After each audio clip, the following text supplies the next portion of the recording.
اعوذ باللہ من الشیطان الرجیم بسم اللہ الرحمن الرحیم ولا ترکنوا الی الذین ظلموا فتمسکم النار وما لکم من دون اللہ من اولیاء ثم لا تنصرون وقال رسول اللہ صلی اللہ علیہ وسلم من تشبہ بقوم فہو منہم او کما قال علیہ الصلاۃ والسلام۔ معزز و محترم میری ماں بہنوں، ہم سب مسلمان ہیں الحمدللہ۔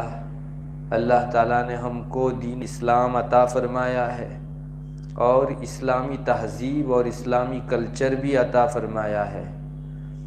ہم خواتین کے لیے، اسلامی مسلمان خاتونوں اور عورتوں کے لیے ہمارے رہن سہن، چال ڈھال، وضاقتہ سب میں آئیڈیل حضرات صحابیات ہیں۔ نبی کریم صلی اللہ علیہ وسلم کی گھر کی عورتیں ہیں۔ ان کو دیکھ کر ہمیں اپنی زندگی طرز بنانا چاہیے۔ ہمارا اٹھنا بیٹھنا کس طرح سے ہو وہ ہمیں کسی اور سے سیکھنے کی ضرورت نہیں، بلکہ ازواج مطہرات نبی کریم صلی اللہ علیہ وسلم کی پاک بیویوں سے سیکھنے کی ضرورت ہے۔ اسی طرح حضرات صحابیات سے سیکھنے کی ضرورت ہے، چونکہ انہوں نے براہ راست نبی اکرم صلی اللہ علیہ وسلم سے تربیت پائی تھی۔ اس لیے اسلامی طور پر اللہ کو جو پسند ہو ایسی زندگی کا انداز کون سا، وہ انہی سے معلوم ہو سکتا ہے۔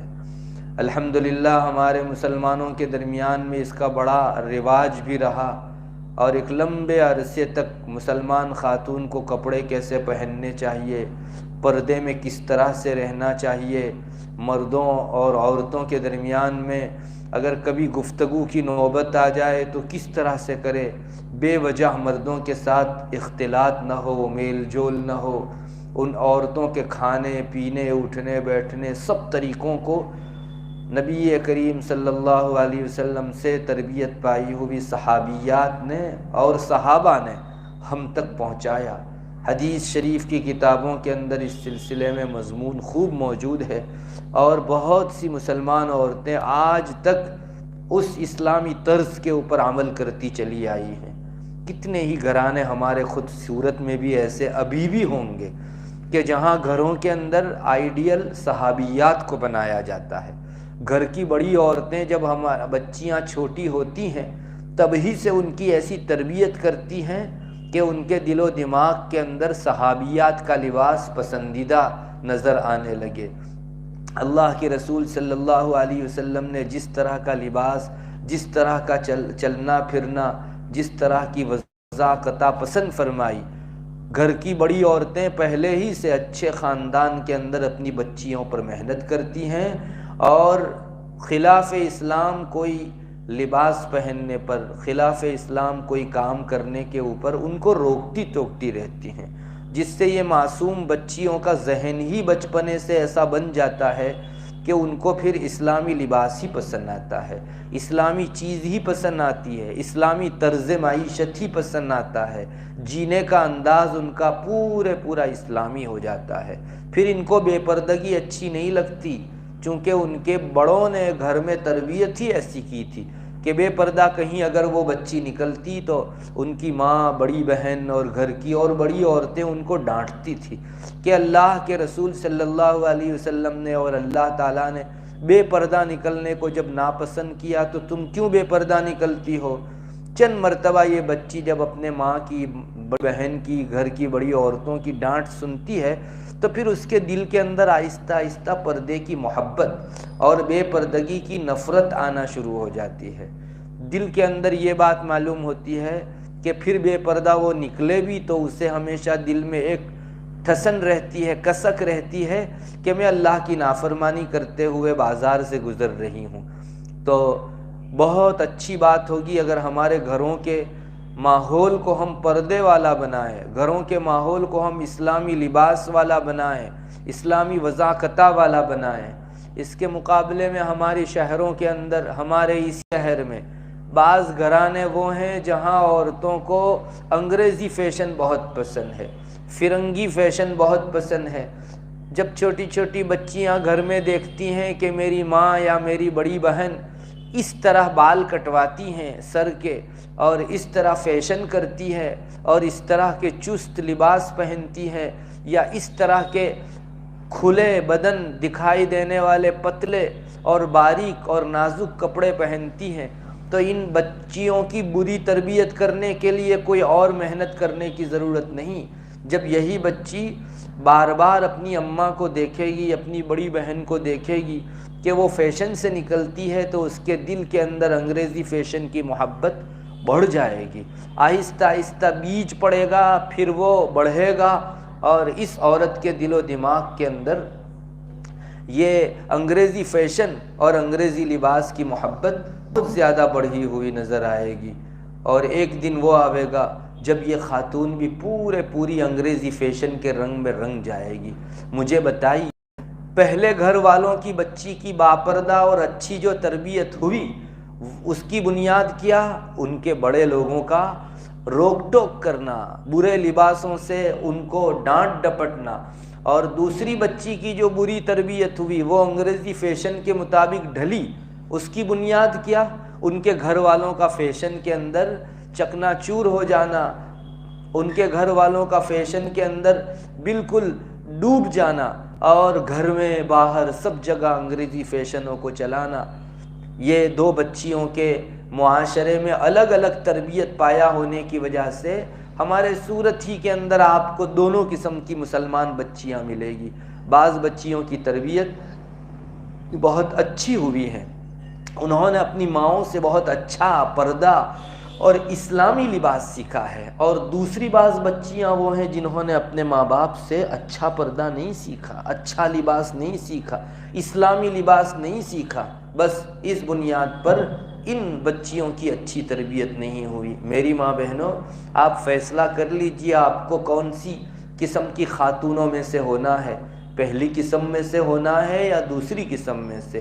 یہاں دنیا میں تو آپ کو کوئی پوچھنے والا نہیں ہوگا، ایسے یا ویسے ہر طرح سے ہماری دنیاوی زندگی گزر جائے گی، لیکن یہی بچیاں بڑی ہو کر اگر فیشن کی دلدادہ ہو گئی، ہمارے برے ماحول کی وجہ سے، ہمارے فیشن کرنے کی وجہ سے، تو کل اللہ کے یہاں جب اس کو پوچھا جاوے گا تو بہت ممکن ہے آپ ماں بہنوں کا نام دے دے کہ اللہ، میرے گھر کے اندر میری ماں اور بہن کو اور بڑے لوگوں کو میں نے اسی طرح فیشن کرتے ہوئے دیکھا، بال کٹواتے دیکھا، اللہ کی ناراضگی والا لباس پہنتے دیکھا، تو مجھے کسی اور نے تربیت نہیں دی، اچھی تربیت تو مجھے اپنے گھر میں ملی نہیں، اور دن صبح اٹھنے سے لے کر رات سونے تک میں اپنی ماں کو، اپنی بڑی بہن اور گھر کی بڑی عورتوں کو اسی طرح فیشن میں دیکھتی رہی۔ تو اللہ، اگر مجھے فیشن کا عذاب دیا جا سکتا ہے تو میری ماں کو اور بڑی بہن کو بھی دیا جانا چاہیے، میری گھر کی اس بڑی خواتین کو بھی دیا جانا چاہیے کہ جن کی بری تربیت کی وجہ سے، جن کے فیشن میں ہمیشہ مستغرق رہنے کی وجہ سے میری بھی بری تربیت ہوئی۔ مجھے بتائیے میری ماں بہنوں، دنیا میں کوئی نہیں پوچھے گا، لیکن یہی بچی اس کو سزا ملنے کے موقع پر ہمارا نام اللہ کے سامنے دے دے تو کیا ہمارے لیے اللہ تعالیٰ کے یہاں ناراضگی کا فیصلہ نہیں ہو سکتا؟ آپ سوچ لیجئے آپ کو کس قسم کی خاتون میں سے ہونا ہے۔ میری ماں بہنوں، سچی بات یہ ہے کہ ہم دنیا کے اندر جو لباس پہنتے ہیں، جو فیشن اپناتے ہیں، اس کا بڑا اثر ہماری موت پر بھی پڑتا ہے اور ہماری قبر کے اوپر بھی پڑتا ہے، اور بعض واقعات تو انسان کے دل کو دہلا دینے والے ہیں کہ اچھا لباس پہننے والی خاتون کو اللہ تعالیٰ کے یہاں بہت بڑا درجہ ملا، اسلامی طرز سے جینے والی خاتون کو بڑا درجہ ملا، اور ایک اچھا خاصا علم کی طرف، دین کی طرف نسبت رکھنے والا آدمی، اس نے جب اسلامی احکام کو پسند نہیں کیا تو قبر کے اندر اس کے ساتھ بڑا برا معاملہ ہوا۔ حضرت تھانوی رحمۃ اللہ علیہ نے کے واسطے سے ایک قصہ نقل کیا گیا ہے، بہت ہی عبرت آموز قصہ ہے۔ اس قصے میں ہمارے لیے بہت بڑا سبق ہے۔ جو عورتیں بے تحاشا فیشنوں کے اندر گھسی جا رہی ہے، بازار میں کوئی فیشن آئی نہیں کہ فوراً ہمارے گھر کی بعض عورتیں ان فیشنوں کو اپنا لیتی ہیں اور اس کی طرف نظر نہیں کرتی کہ یہ فیشن اللہ کو ناراض کرنے والی ہوگی، اور ویسٹرن کلچر کی یہ تہذیب ہے، مجھے اسے نہیں اپنانا چاہیے، اسلامی تعلیمات کے سر تاسر خلاف ہے، تو ان عورتوں کے لیے اس واقعے کے اندر بہت بڑی عبرت کا سامان ہے۔ چنانچہ کہتے ہیں مکہ کے اندر ایک بزرگ تھے، بزرگ کا مطلب وہ دین سے کچھ نسبت رکھتے تھے، کچھ علم بھی جاننے والے آدمی تھے، بڑے متشرع، داڑھی تھی ان کی، اچھا جبہ تھا، لباس وغیرہ بھی اچھا پہنتے تھے، اور شاید بچے بھی ان کے پاس پڑھنے کے لیے جاتے تھے۔ بہت دور کے زمانے کی بات نہیں، ابھی پچھلے کچھ چند سالوں پہلے کی بات ہے۔ حضرت تھانوی رحمۃ اللہ علیہ کے واسطے سے ایک قصہ نقل کیا گیا ہے، آپ غور سے سنیے، اور اپنی آخرت کو بنانے یا بگاڑنے میں ہم لوگ دنیا میں کتنی کوشش کر رہے ہیں اس پر نظر ڈالیے۔ تو وہاں مکہ کے اندر ایک بزرگ تھے، ایک دیندار کہے جانے والے آدمی تھے، داڑھی جبے ٹوپی والے، اور بعض بچوں کو پڑھاتے بھی تھے شاید وہ۔ تو ان کی وفات ہو گئی۔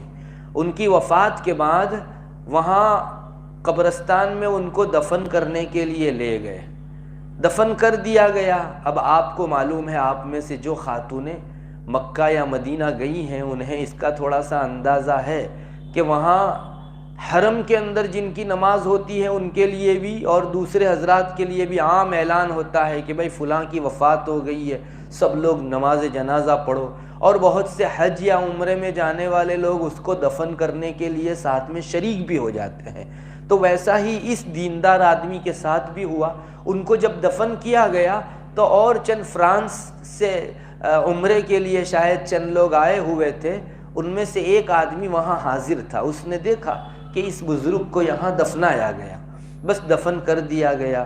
دفن کرنے کے بعد اب وہاں کا ماحول یہ ہے، ابھی بھی بہت سے لوگ جانتے ہیں، ابھی بھی یہی طرز ہے کہ چند دنوں میں جب ان کی نعش سڑ جاتی ہے اور گل جایا کرتی ہے تو پھر اس جگہ دوسرے کسی مردے کو دفنایا جاتا ہے۔ چونکہ قبرستان اتنے بڑے ہونے کے باوجود بھی پوری دنیا سے لوگ وہاں آتے ہیں، اور کتنی اموات ہوتی ہیں، سب کے لیے اس قدر ایک ایک قبر کی الگ سے تیاری نہیں ہو سکتی، اس وجہ سے ایک ہی قبر کے اندر جب وہ کچھ مدت بعد نعش گل سڑ جاتی ہے تو اس کی جگہ پھر دوسرے کو دفن کر دیا جاتا ہے۔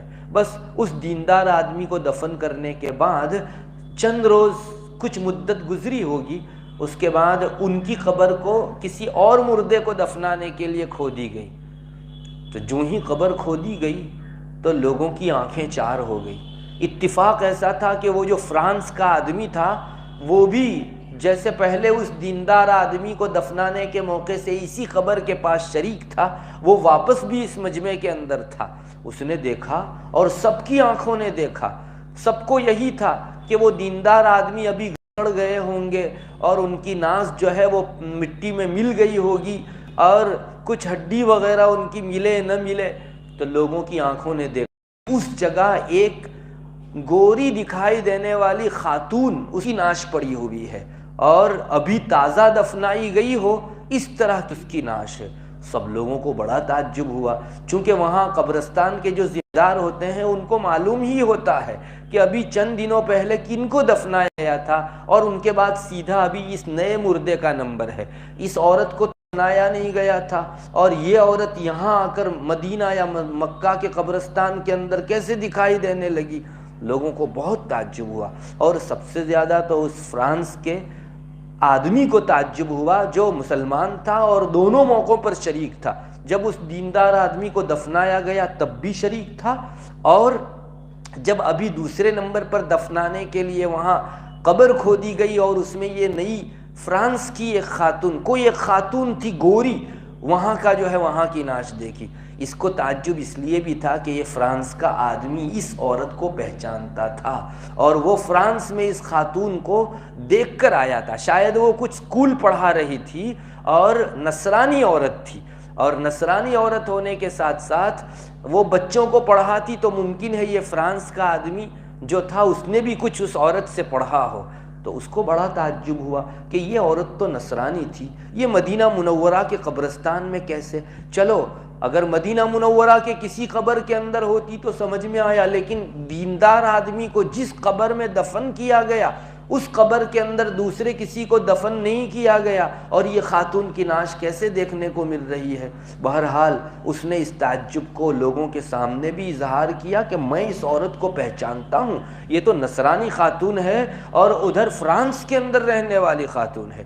تو لوگوں نے کہا کہ دیکھیے اللہ کا کرشمہ، اللہ کی قدرت کا کرشمہ ہے، تم جب فرانس جاؤ تو اس عورت کے متعلق پتہ لگانا کہ اس عورت کا کیا حشر ہوا، وہ ابھی پڑھا رہی ہے یا کیا ہے، اور تھوڑی سی پکی معلومات کر کے تم جب واپس وہاں سے یہاں کام کے لیے آؤ تو جو ہے پوری معلومات حاصل کر کے لے آنا۔ اب یہ فرانس کا آدمی وہاں گیا، فرانس میں جانے کے بعد اس نے تفتیش شروع کی، تلاش کرنا شروع کیا کہ یہ خاتون جو نصرانی تھی اور عیسائی تھی اور بچوں کو انگریزی تعلیم دیا کرتی تھی، اس کا کیا ہوا؟ لوگوں نے کہا کہ اس کو تو دفنا دیا گیا، وہ مر گئی تھی، بہت جوانی کے عالم کے اندر وہ مر گئی تھی، اس وجہ سے اس کو دفنایا گیا۔ تو اس نے پھر سوچا کہ نہیں، مجھے اس کی قبر میں جا کر دیکھنا چاہیے کہ وہ نصرانی خاتون جب وہاں دفنائی گئی تو وہاں کیوں نہیں ہے، یا ہے بھی یا نہیں۔ اس کو بڑا اشتیاق ہوا، شوق ہوا، وہ کسی موقع سے ہاتھ میں موقع آنے کے وقت وہاں گیا، قبر کھدوائی تو کیا دیکھتا ہے، اس کی آنکھیں وہاں چار ہو گئی۔ یہ جو مکہ میں، مدینہ میں دیندار آدمی دفن کیے گئے تھے، وہی آدمی یہاں داڑھی اور ٹوپی والے، جن کی ٹوپی تو ابھی تو نہیں تھی، کفن میں تھے، لیکن ان کو جو ہے یہاں دفن شدہ پایا۔ تو اس آدمی کا تعجب اب اور زیادہ بڑھ گیا کہ ایسا کیسے ہو گیا، یہاں دفنائی گئی ایک نصرانی خاتون کی نعش مدینہ کیسے پہنچ سکتی ہے، اور مدینہ میں دفنائے گئے ایک نیک اور دیندار کہے جانے والے آدمی کی نعش یہاں کیسے آ سکتی ہے؟ تو اس نے ابھی یہیں فرانس کے اندر اس کی قبر تو پاٹ دی اور اس کے گھر والوں کے ساتھ کچھ تحقیق کرنے لگا۔ بہت تحقیق کرنے کے بعد بعض خاص لوگوں نے بتایا کہ یہ جو عورت تھی واقعی نصرانیہ عورت تھی اور یہاں اسکول پڑھاتی تھی، مگر آخر میں اس کو اسلام سے بڑی محبت ہو گئی تھی اور وہ مسلمان ہو گئی تھی، اور رسول اکرم صلی اللہ علیہ وسلم کے طریقوں سے اس کو بڑی محبت ہو گئی تھی۔ بہرحال بہت نوجوانی میں اس کی وفات ہو گئی، لوگوں نے اس کو کوفن کے اندر یا ایسے ہی دفنا دیا۔ بس اس آدمی کو پتہ مل گیا کہ کس وجہ سے یہ عورت فرانس میں دفن ہونے کے باوجود بھی مدینہ میں پہنچ سکتی ہے۔ اب وہ آدمی جب یہاں کے اپنے کام کاج نپٹا کر واپس کام کے لیے مدینہ منورہ گیا تو وہاں جا کر اس نے لوگوں کو بتایا کہ واقعی یہ خاتون وہاں مر چکی ہے، اس کو لوگوں نے اپنے ہاتھوں سے فرانس میں دفن کیا ہے، اور وہاں دفن کرنے کے بعد اب اس کی نعش میں نے دیکھی، وہ یہی خاتون ہے۔ یہاں آ کر لوگوں کو جب بتایا تو لوگوں کو بہت تعجب ہوا کہ چلو اس کی نعش اللہ کے رسول صلی اللہ علیہ وسلم کی سنت سے محبت کرنے کی وجہ سے اللہ تعالیٰ اکرام اور عزت کے اندر مدینہ منورہ بھیج دیں، سمجھ میں آنے والی بات ہے، لیکن یہ دیندار کہے جانے والے آدمی جو بچوں کے معلم بھی تھے، کیوں ان کی نعش جو ہے وہ فرانس میں دیکھی گئی؟ آپ کو معلوم ہونا چاہیے کہ انہوں نے جب وہاں فرانس میں قبر کھدوائی گئی تو یہی آدمی جو مدینہ منورہ میں دفن تھے، ان کو وہاں انہوں نے نعش دیکھی۔ میں نے بتایا آپ کو کہ انہوں نے اس کو نوٹ کر لیا تھا اور مدینہ آ کر لوگوں کو بتایا۔ یہاں مدینہ میں جو آس پاس کے چند بڑے لوگ تھے، انہوں نے کہا کہ نہیں، اس سلسلے میں تحقیق ہونی چاہیے۔ چنانچہ وہ اس دیندار آدمی کی گھر والی کے پاس گئے، پردے کے پیچھے سے شاید پوچھا ہوگا کہ ایک بات بڑے تعجب کی ہے جو تمہارے علاوہ کوئی جواب مجھ کو نہیں دے سکتا، آپ کو بتانا ہوگا۔ اس نے کہا بتاؤ بات ہے۔ کہا تمہارے گھر والوں کی اتنی مدت پہلے وفات ہو گئی تھی؟ کہا جی وفات ہو گئی تھی، اور وہ دیندار تھے، داڑھی ٹوپی اور اچھے دینداری اور شرع والے لباس کے اندر رہتے تھے۔ جی صحیح ہے وہی، تو ان کو دفنایا گیا تھا، تو اس کے بعد کچھ مدت کے بعد جب ان کی قبر کھودی گئی تو وہاں ایک دوسری خاتون کی قبر نکلی، اور وہ گوری عورت معلوم ہو رہی تھی، نصرانی عورت معلوم ہو رہی تھی، اور ان کی اس عورت کی قبر میں فرانس کے اندر دیکھا گیا تو تمہارے شوہر کی جو ہے نعش وہاں دکھائی دی۔ تو تم بتاؤ اس کا راز کیا ہے، آخر کیوں تمہارے شوہر کی کوئی خاص عادت تھی، کوئی بری چیز تھی جس کی وجہ سے ان کے ساتھ یہ معاملہ ہوا؟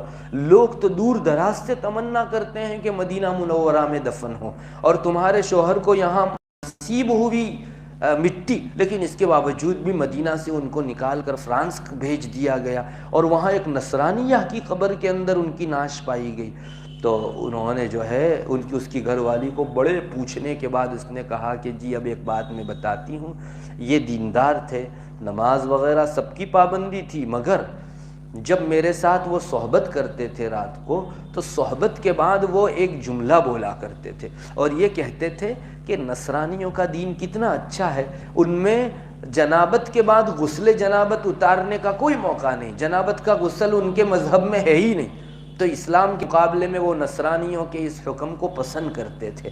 بس لوگوں کو سمجھ آ گیا کہ یہی بنیاد تھی کہ ایک آدمی مسلمان ہونے کے باوجود بھی نصرانیوں کے طریقوں کو پسند کرتا تھا۔ ان کے یہاں جنابت کا غسل نصرانیوں کے یہاں، عیسائیوں کے یہاں نہیں اتارا جاتا، تو انہوں نے یہ طریقہ پسند کیا۔ اللہ تعالیٰ نے اس کو اتنا ناپسند فرمایا کہ مدینہ منورہ جیسے مقدس مقام پر ان کی نعش تھی، اللہ تعالیٰ نے وہاں سے نعش منتقل کر کے ادھر فرانس بھیج دی، اور فرانس دور دراز کے علاقے میں رہنے والی ایک خاتون جس کا اصل مذہب نصرانی تھا، اللہ نے اسے ایمان نصیب کیا، اور رسول اکرم صلی اللہ علیہ وسلم کی سنت سے اس کے دل میں محبت ڈالی، اور اس محبت کے نتیجے میں اللہ نے اس کا اتنا اکرام فرمایا کہ وہ دفن تو ہوئی تھی فرانس میں، اور بہت سے لوگوں کے ذہن و دماغ میں بھی یہی تھا کہ یہ عورت تو نصرانیہ مری ہے، صرف چند اس کے اسلام کو جاننے والے لوگوں ہی کو پتا تھا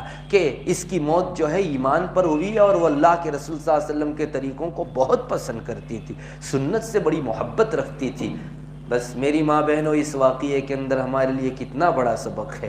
ہم دنیا کے اندر زمین کے اوپر تو بڑی فیشن کر لیں گی، اور دوسروں کے طریقوں کو اور ویسٹرن کلچر کو اپنے اوپر اپنا کر لوگوں کے بیچ شاید تھوڑی دیر کے لیے واہ واہ کرا لے گی، اور نئی سے نئی فیشن آنے کے موقع پر اپنے بدن پر ہم اس کو جاری کر کے لوگوں میں ہمارا چرچا کرا دے گی، اور اب تو واٹس ایپ اور انسٹاگرام کے اوپر اپنی تصویر رکھ کے چند لوگوں کی واہ واہ لے لے گی۔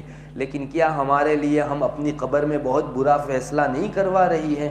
اتنی خطرناک چیز ہے، اس واقعے سے تو بہت دہل جانا چاہیے، انسان کا جی جو ہے وہ چونک جانا چاہیے، تھر تھرا جانا چاہیے کہ دنیا کے اندر اگر ہم نے دوسروں کی فیشن اپنائی، اللہ تعالیٰ قبر کے اندر ہم کو نصرانیوں، یہودیوں اور جن کی یہ فیشن دنیا میں ہم نے اپنائی تھی، کہیں ان کے ساتھ ہم کو نہ کر دے۔ اور اگر ہم نے اللہ کے رسول صلی اللہ علیہ وسلم کی تہذیب اپنائی، اسلامی تہذیب اپنائی، صحابیات جیسے باپردہ اور اسلامی لباس میں رہتی تھی، ویسے اگر ہم لوگوں نے اپنی دنیا کے اندر لباس پہنے، ممکن ہے شاید چند خاتون آپ کو کہہ دے کہ یہ بہت جنواڑی ہیں اور بہت پردے والی ہے اور بہت پرانے طرز کے کپڑے پہنتی ہے، لیکن یقین جانو آپ اپنی قبر میں ایک اتنی اچھی بہترین خوشگوار فضا تیار کر رہی ہو۔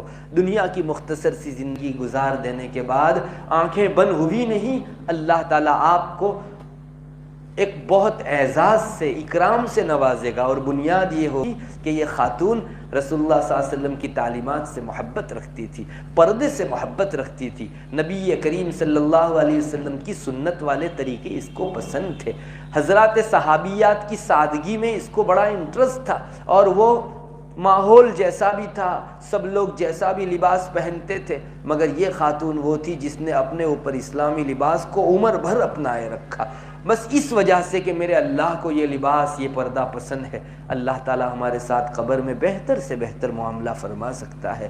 میری ماں بہنوں، قبر کا فتنہ بہت سخت ہے، اتنا سخت فتنہ کہ آج اگر دنیا میں ہم لوگوں کو وہاں انسان کو جو فتنے میں مبتلا کیا جاتا ہے دکھائی دے، اللہ تعالی ہماری ان آنکھوں سے ہم کو دکھا دے، تو ہمارے بستر کے اوپر ہم کو نیند نہ آوے۔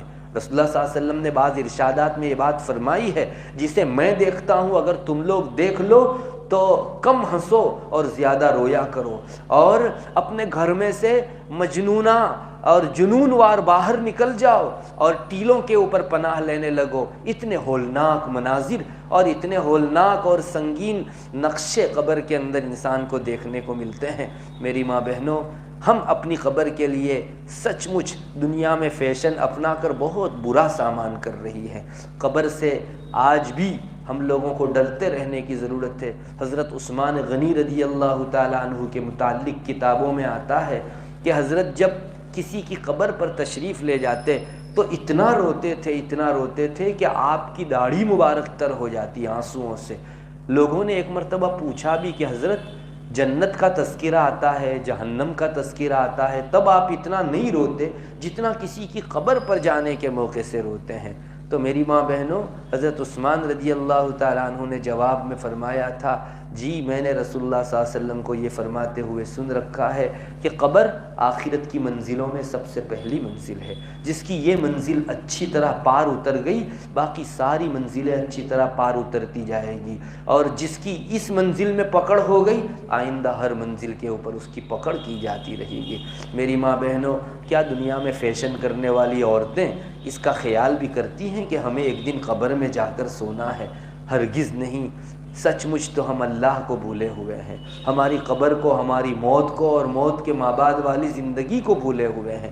اسی وجہ سے ہم کو فیشن کرتے ہوئے، کھلا اور باریک لباس پہنتے ہوئے جس میں باہر سے اندر کا بدن نظر آئے، ہم کو بالکل دریغ نہیں ہوتا، بالکل شرم نہیں ہوتی، اللہ تبارک و تعالیٰ کے عذاب کا اور قبر میں آزمائے جانے کا خوف نہیں ہوتا۔ میری ماں بہنوں، انسان کی زمین پر کی ہوئی ہر حرکت آخرت کے اوپر اثر انداز ہوتی ہے، کسی نہ کسی مرحلے پر جا کر وہ کاٹتی ہے۔ انسان جب دفنایا جاتا ہے، روایتوں میں آتا ہے، ہم لوگ تو یہ پڑھتے ہیں کہ 4 سوال منکر نکیر آ کر کرتے ہیں اور بس، نہیں، روایتوں میں آتا ہے کہ 7 دن تک سوالات چلتے ہیں۔ ایک اندھیری کوٹھڑی جس میں کوئی نہیں اور روشنی کا نام و نشان نہیں اور اس جگہ کوئی فیسیلٹی نہیں، انسان اکیلا، کیڑے مکوڑوں کا گھر، ایسی جگہ کے اوپر انسان کی اگر 7 روز تک آزمائش ہو، سوال جواب کیے جاتے رہیں تو کتنی سخت چیز ہے۔ جو فیشن دنیا میں کرتی ہے وہ اپنے لیے وہاں بہت برا سامان کرتی ہے۔ آپ ایک روز گزار کر دیکھیے کسی ایسی بند کوٹھڑی کے اندر، انسان کا جی جو ہے اگتا جاتا ہے۔ مجھے تو لگتا ہے کہ 2-3 روز اگر کسی اچھے انسان کو ایسی چھوٹی اور اندھیری اور کیڑے مکوڑوں کی کوٹھڑی میں بند کر دیا جائے، شاید مجنون ہو کر یہ وہاں سے نکلے گا، پاگل ہو کر نکلے گا۔ تو ہم لوگوں کو ایسی قبر میں ایک لمبا عرصہ گزارنا ہے۔ ہم لوگ فیشن کر کے اپنے لیے وہاں کتنی بڑی آزمائش کا سامان کر رہے ہیں۔ میری ماں بہنوں، پھر منکر نکیر بھی جو سوال کرنے آتے ہیں، ان کی حیت کتنی ڈراؤنی رہتی ہے وہ میں اور آپ نہیں جان سکتے۔ بعض روایتوں میں آتا ہے کہ منکر نکیر اتنے بڑے فرشتے ہیں کہ ان کے ایک کندھے سے لے کر دوسرے کندھے تک کا فاصلہ اتنا ہے جتنا مشرق سے لے کر مغرب تک کا فاصلہ، پورب سے لے کر پچھم تک کا فاصلہ۔ اتنے بڑے ایک آدمی کو آپ تھوڑا سا آنکھ بند کر کے تھوڑی دیر تصور کرو، اتنے بڑے بڑے 2 آدمی گرز لے کر، جو آگ کے گرز ہوتے ہیں، مجھ کو پوچھنے آ رہے ہیں کہ تیرا رب کون ہے اور تیری کتاب کیا ہے اور یہ آدمی کون ہے، رسول اللہ صلی اللہ علیہ وسلم کی طرف اشارہ کر کے، اور تیرا دین کیا ہے، تو ہماری کیا گت بنے گی۔ اور ایسے ڈراؤنے موقع کے لیے ہم فیشن کا برا سامان بھیجے گی تو آزمائش کتنی زیادہ تیز ہو جاوے گی۔ میری ماں بہنوں، اللہ کے واسطے اس دنیاوی رنگ میں بہہ جانے سے اپنے آپ کو بچاؤ، اپنی اولاد کو بچاؤ۔ ان فیشنوں نے نہ کسی کا آج تک بھلا کیا ہے اور نہ ہی آئندہ یہ فیشن کسی کا بھلا کر سکتی ہے۔ ہاں، فیشن نے لوگوں کی آخرت بہت بگاڑی ہے، لوگوں کی قبر کے اندر ان کی پریشانی کا سامان بہت کیا ہے۔ اس نے کسی کو دنیا اور آخرت کے اندر کامیابی اور کامرانی نہیں دلائی ہے۔ ہم کون سی کامیابی دیکھ رہے ہیں اس انگریزی فیشن کے اندر؟ آج خواتین کے اندر بال کٹانے کا بڑا رواج ہے، ٹیٹو گدوانے کا رواج ہے۔ آپ کو معلوم ہونا چاہیے شریعت اسلامیہ کا حکم ہے، ہمارے علماء نے فقہا نے اپنی کتاب میں مسئلہ لکھ رکھا ہے کہ ویسے عورت کو اپنے شوہر کا ہر حکم ماننا واجب ہے، لیکن شوہر اگر اپنی بیوی کو سر کے بال کٹانے کا حکم کرے تو چونکہ اللہ کی ناراضگی والی چیز ہے، ایک گناہ کا کام ہے، تو اس کام کے اندر وہ شوہر کی فرما برداری بھی نہیں کرے گی بلکہ اپنے شوہر کی نافرمانی کرے گی اور بال نہیں کٹوائے گی، چونکہ شوہر اگر بڑا ہے تو اللہ بڑے کا بڑا ہے۔ جب بڑا اور بڑے کا بڑا دونوں جمع ہو جائے تو بڑے کا نہیں مانا جاتا، جو بہت بڑا ہے اس کا مانا جاتا ہے۔ ہم نماز میں جب اللہ اکبر کہہ کر تکبیر تحریمہ باندھتی ہے تو کیا وہ کہتی ہے؟ اللہ اکبر، اللہ سب سے بڑا ہے۔ رکوع میں جاتی ہے تو کیا کہتی ہے؟ سجدے میں جاتی ہے تو کیا کہتی ہے؟ کیا صرف زبانی جمع خرچ ہے؟ ہم کو اللہ بڑا ہے اتنا اللہ اکبر کہہ دینا کافی ہے؟ نہیں، ہماری زندگی میں بھی آنا چاہیے کہ اللہ بڑا ہے، اس کا حکم مجھے ماننا ہوگا۔ اگر کھلا لباس، چست لباس میرے رب کو پسند نہیں ہے، بال کٹانا خواتین کے لیے منع ہے، عورتیں بال نہیں کٹواوے گی، تو میں چاہے دنیا کسی طرح بہتی چلی جائے، میں اپنے رب کی نافرمانی نہیں کر سکتی۔ کیا چند خاتونیں ہمارے درمیان میں ایسی اللہ کی عاشقہ نہیں اٹھ سکتی؟ آج دنیا میں لوگوں کو جب دوسرے سے محبت ہو جاتی ہے تو اس میں سب کچھ قربان کر دیتے ہیں، جو حکم ہوتا ہے مانتے ہیں۔ تو کیا ہمارے دل میں اللہ کی محبت کی کوئی جگہ نہیں؟ ہمارے رب کے احکام کی کوئی جگہ نہیں؟ چاہیے کہ ہم ہمارے دلوں کو اپنے رب کی محبت سے پور کریں۔ اللہ کی محبت جس دل میں آ گئی اس نے دنیا بھی کامیابی والی حاصل کر لی اور آخرت بھی کامیابی والی حاصل کر لی۔ میری ماں بہنوں، بہت سوچنے کا مقام ہے۔ آج بڑا افسوس ہوتا ہے، عورتوں کے لباس اتنے چست ہو گئے ہیں اور شادیوں کے موقع سے خاص کر دیکھا جاتا ہے۔ میں یہیں صورت ایک مرتبہ گزر رہا تھا، مسلمان خواتین ایسے ایسے لباس میں تھی کہ نہ پوچھئے بات۔ میں نے کسی سے پوچھا کہ یہ کیوں اتنی بے تحاشا بے پردہ نکلی ہوئی ہے؟ معلوم ہوا کہ شادی ہے۔ کیا شادی کے موقع سے اللہ کا پردے والا حکم اٹھ جاتا ہے؟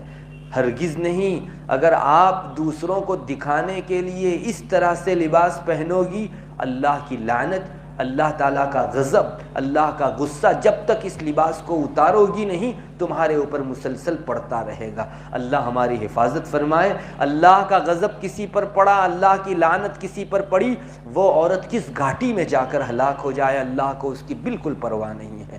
میری ماں بہنوں، اپنے اوپر رحم کرو، اپنی اولاد پر رحم کرو۔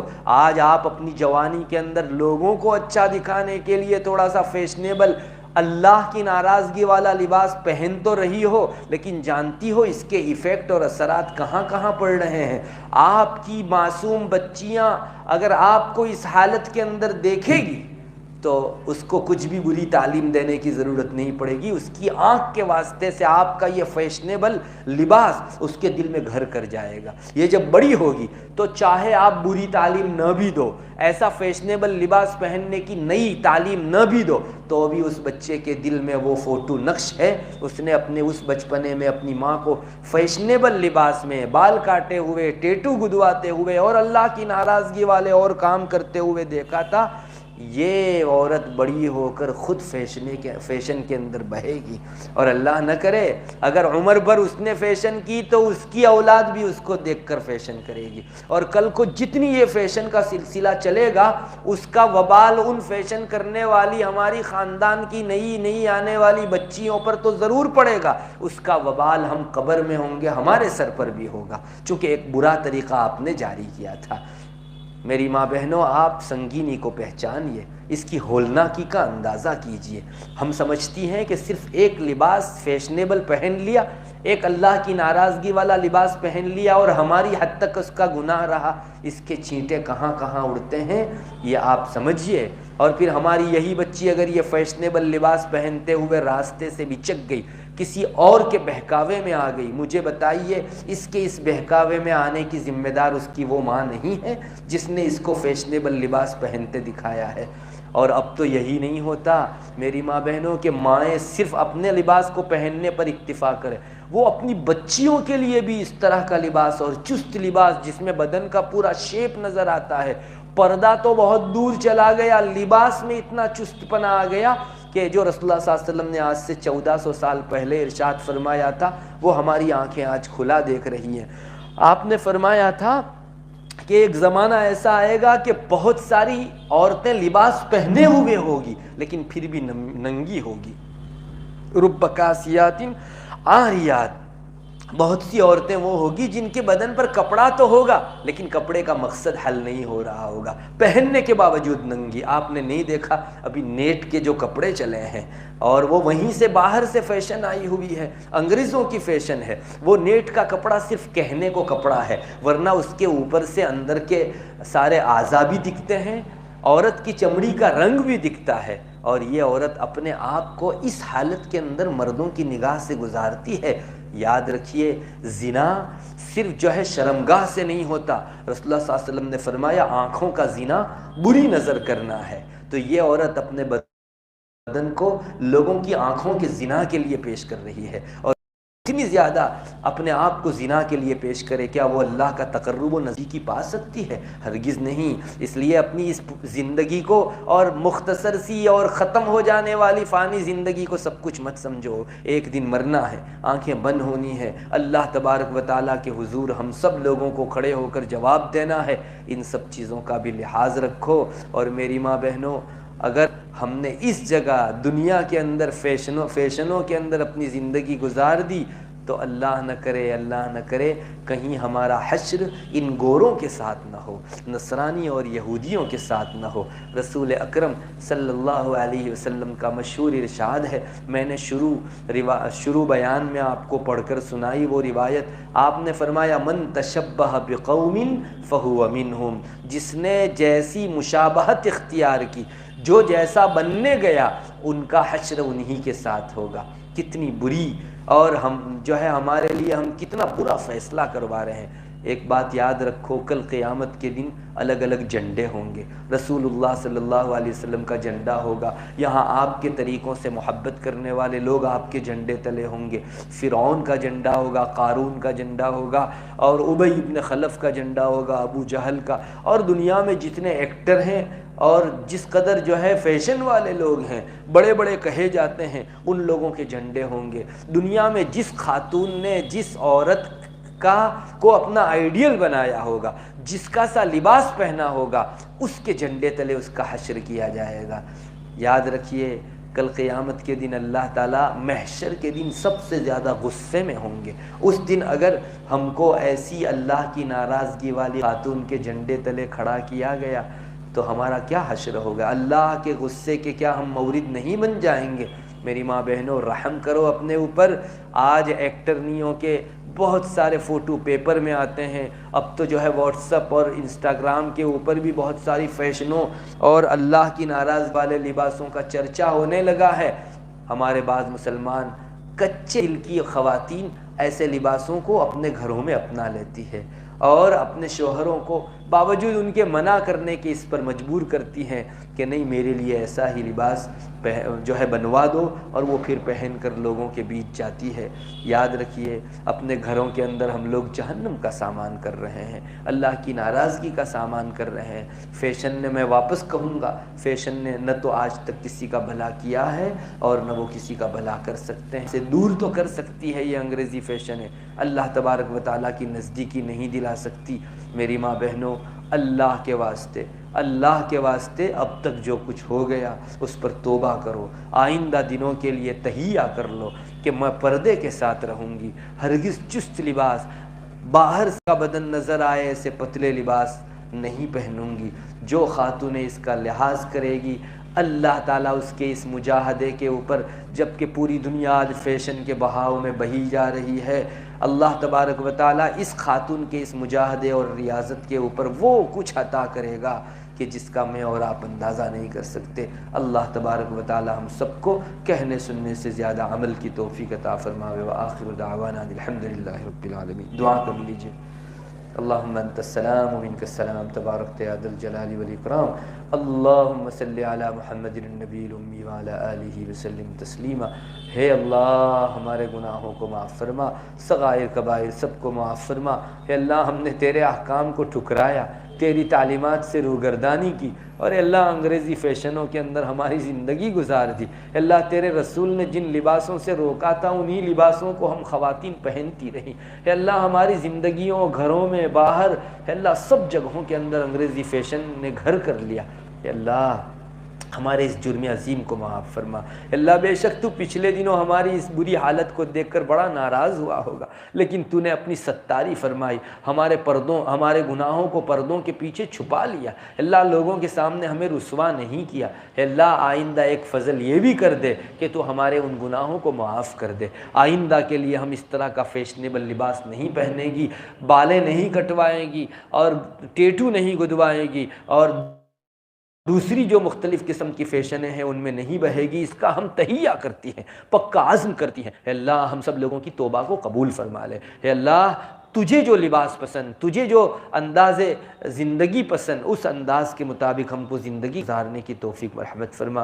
اے اللہ کل کو صحابیات اور ازواج مطہرات، نیک بیویاں رسول اللہ صلی اللہ علیہ وسلم کی، اور بہت سادگی میں بڑی محنت اور جفاکشی کے ساتھ زندگی گزار جانے والی صحابیات بھی محشر میں ہوں گی۔ اللہ ہم ان کو کیا منہ دکھا سکے گی؟ اللہ بے شک ان کو بھی شوق تھا، اللہ ان کے دلوں کے اندر بھی ایک چاہت تھی کہ زیب و زینت کریں، لیکن ہرگز انہوں نے خلاف اسلامی زیب و زینت کبھی نہیں کی۔ اللہ ہم ایک ہیں کہ ہم کو اسلامیات کی کچھ پڑی نہیں ہے۔ اللہ ہمارے اس جرم عظیم کو معاف فرما دے۔ ہے اللہ آئندہ نہ کرنے کا پکا وعدہ کرتے ہیں، اور اس وقت اس طرح کی غیر اسلامی فیشنوں سے اپنے ہاتھ کو اٹھائے دیتے ہیں اور اپنے آپ کو دور کیے دیتے ہیں۔ تو ہماری توبہ کو نصوح فرما دے۔ اللہ ہمیں ہر زندگی کا ہر قدم آپ کی تعلیمات کی روشنی میں بڑھانے اور رکھنے کی توفیق مرحمت فرما۔ اللہ یہاں جتنی بھی خواتین آئی ہیں ان کے آنے کو قبول فرما، ہم سب کے لیے ذخیرہ آخرت اور نجات کا ذریعہ بنا دے۔ اللہ ہمارے دلوں کی جائز تمنا پوری فرما، ہمارے بیماروں کو شفا نصیب فرما، مقروضوں کے قرض کی ادائیگی کی غیب سے شکلیں پیدا فرما۔ مسلمان دنیا کے کسی کونے میں جس پریشانی میں مبتلا ہو اس کی اس پریشانی کو دور فرما دے۔